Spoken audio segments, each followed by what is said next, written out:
Alright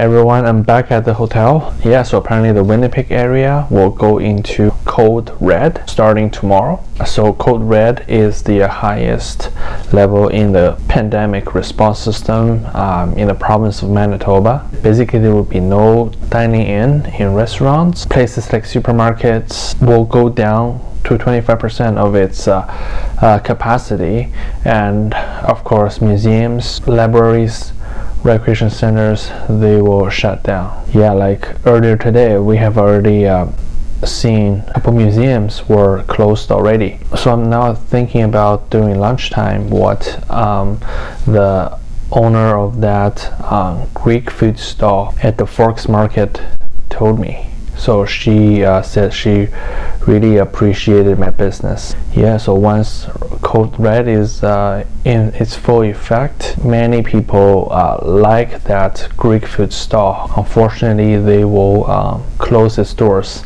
indefinitely. I used to work in Manitoba. I lived here for 3 months. I know this province is full of great people, and going to code red means that a lot of them will either can't go to work or lose business. I'm pretty sure all of you know a lot of businesses have already shut down because of the global event of 2020. When I heard this, it didn't make me feel very comfortable, because I happen to know a lot of people who still live in this province, and I know this will make a lot of the jobs under risk. So any of you who are watching this, first, please stay safe out there. Second, whenever you go out, whenever you have to interact with people, make sure you wear a mask and stay at least 2 meters away to keep the social distancing. These 2 steps are some of the very simple things that we all can do, but unfortunately not a lot of people, not everyone is doing it. So we need to do this. We need to fight this crisis together, and we'll go through this together. If you feel sick, just stay at home, monitor your health conditions, and get in touch with a healthcare professional. Anyways, I'm gonna sleep early now. I will have to be in, as I mentioned in the last episode, I have to be in Churchill tomorrow, so I'll definitely see you guys there.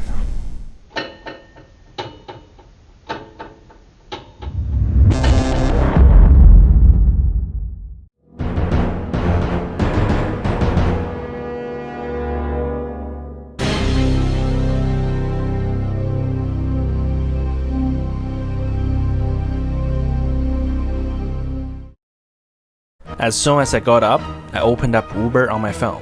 Fortunately, there were still taxis that I could take to the airport. The whole airport had only a plentiful food services open serving pre-made packaged food. It was great that the haunted hotel had already provided me with free breakfast. Manitoba is really good at associating itself with the polar bears. Remember the fun caribou social distancing signs in Yukon? In Manitoba, they are literally replaced with polar bears.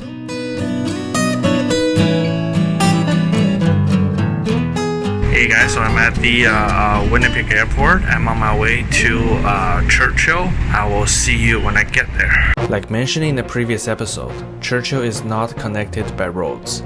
There are only 2 ways to go there, either by a 2.5-hour flight or a 2-day train ride from Winnipeg. Because it must coincide with the schedules of tours in Churchill, I chose to fly into this town of 900 people.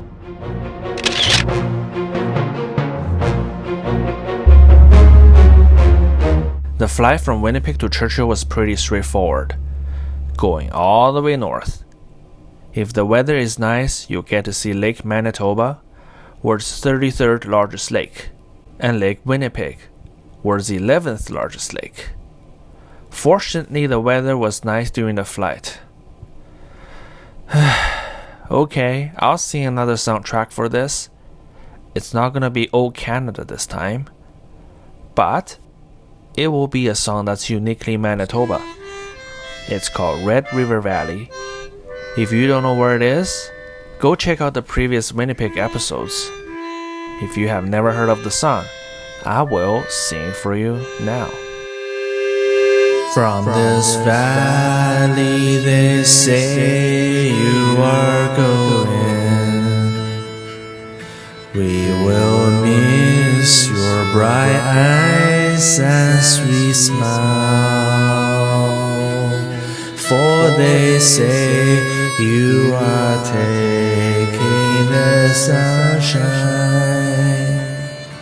that has brightened our pathway a while.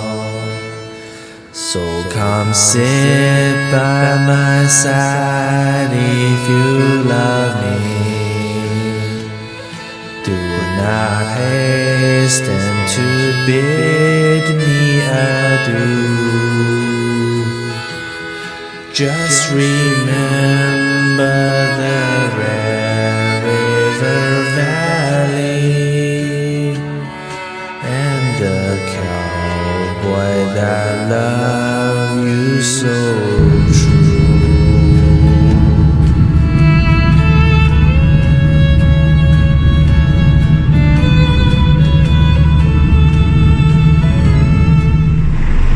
Alright guys, I just arrived in Churchill, Manitoba. Churchill's airport, like what you see here, is not even the smallest airport I've ever been to. However, the moment you step into the building, you see warnings on how you are already in the polar bear country, despite being only a couple of kilometers away from the town center. You know what? I'm not gonna take any risks. I called my hotel for pickup. So right now I'm just waiting for my ride. I will see you at the hotel. The hotel room was very simple, yet very functional. After dropping off my luggage, I went out right away to explore the town of Churchill.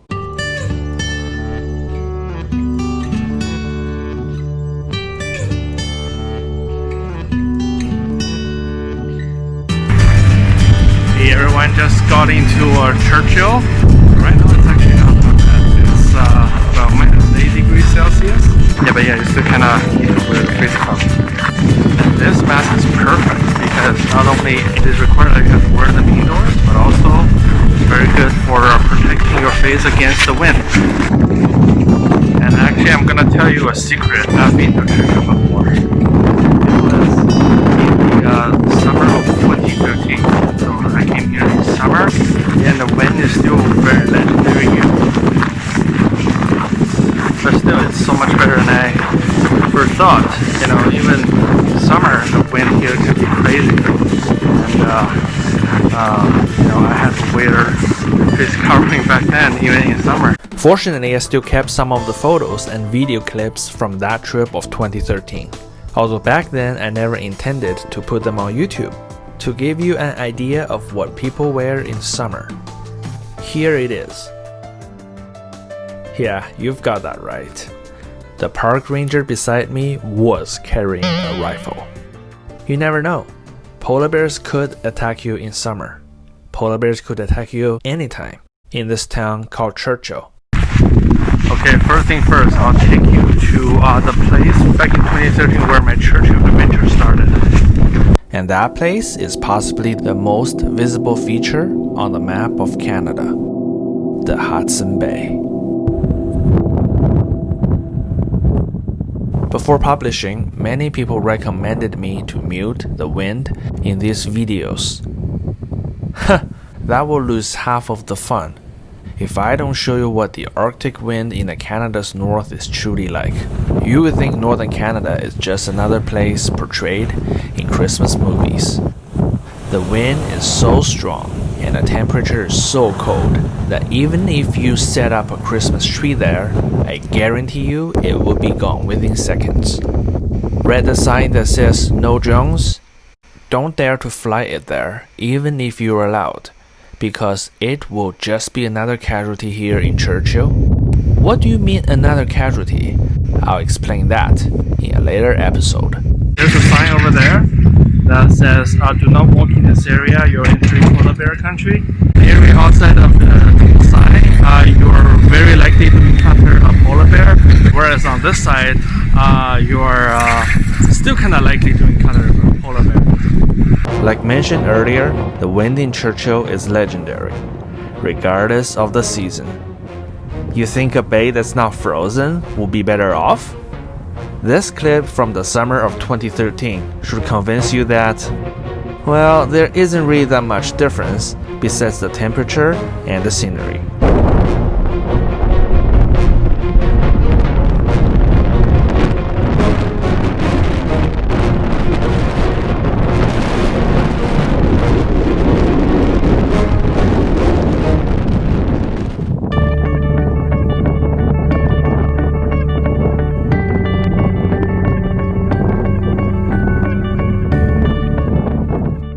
Getting so much windier.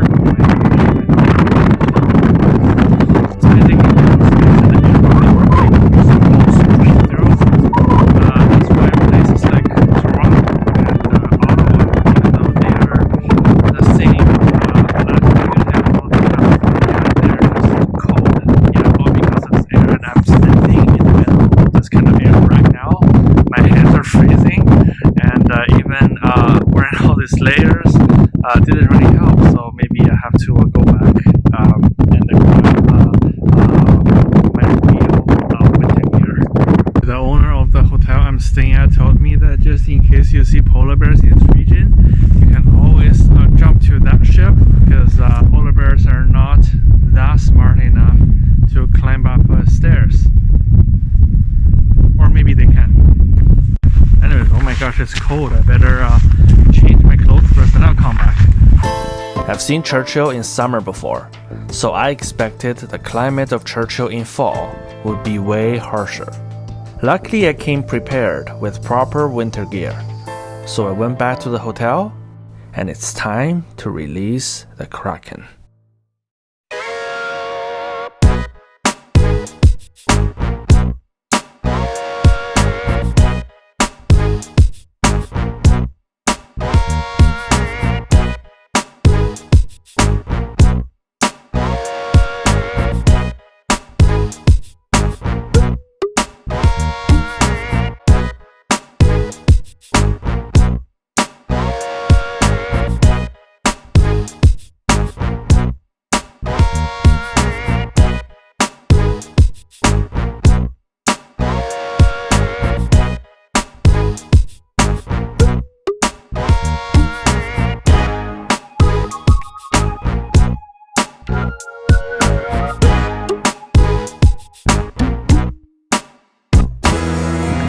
Здравствуйте, товарищи! Sorry, I mean, hello everyone. Yeah, I feel better now.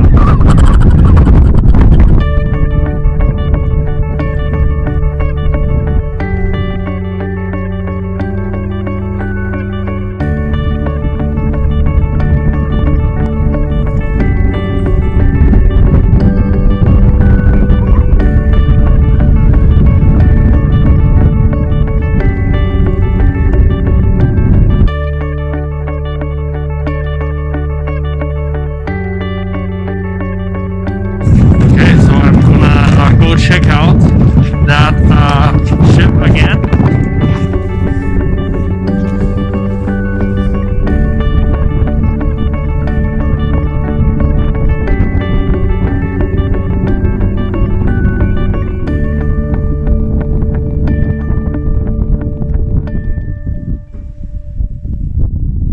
Yeah, so this boat provides a great place for the view of the Hudson Bay. I decided to climb to the top deck of the ship. The wind, however, got even stronger.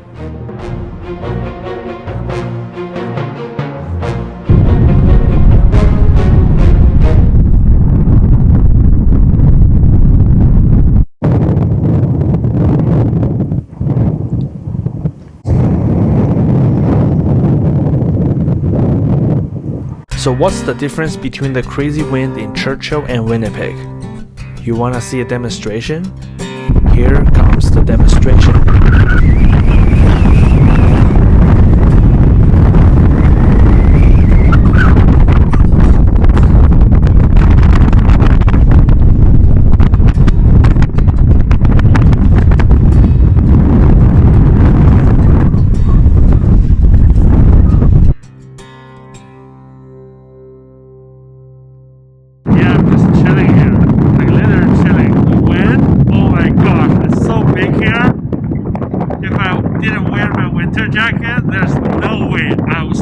this kind of thing.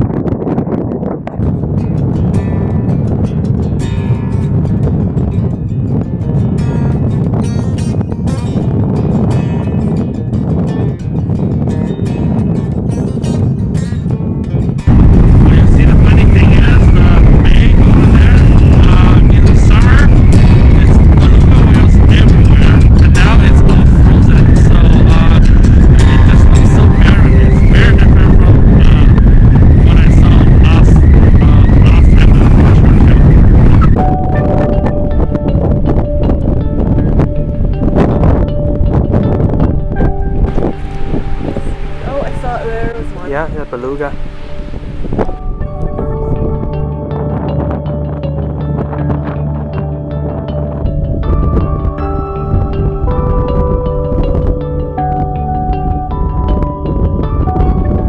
Coming back to Churchill is like visiting an old friend.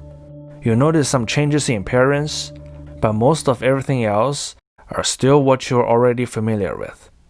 The little experiment on top of SS Beluga confirmed that I indeed brought the right gear for Canada's Arctic climate. That's great, because this is just the beginning of our great Churchill adventure. There are still lots of interesting places nearby. There are also lots of interesting things that might be nearby. Yeah, I have to make sure that I don't get surprised by a polar bear. Anyways, we'll continue the story next time.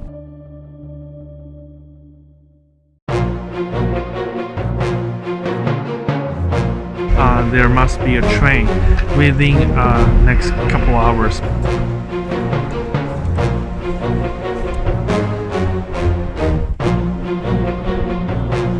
Alright folks, I've got some bad news.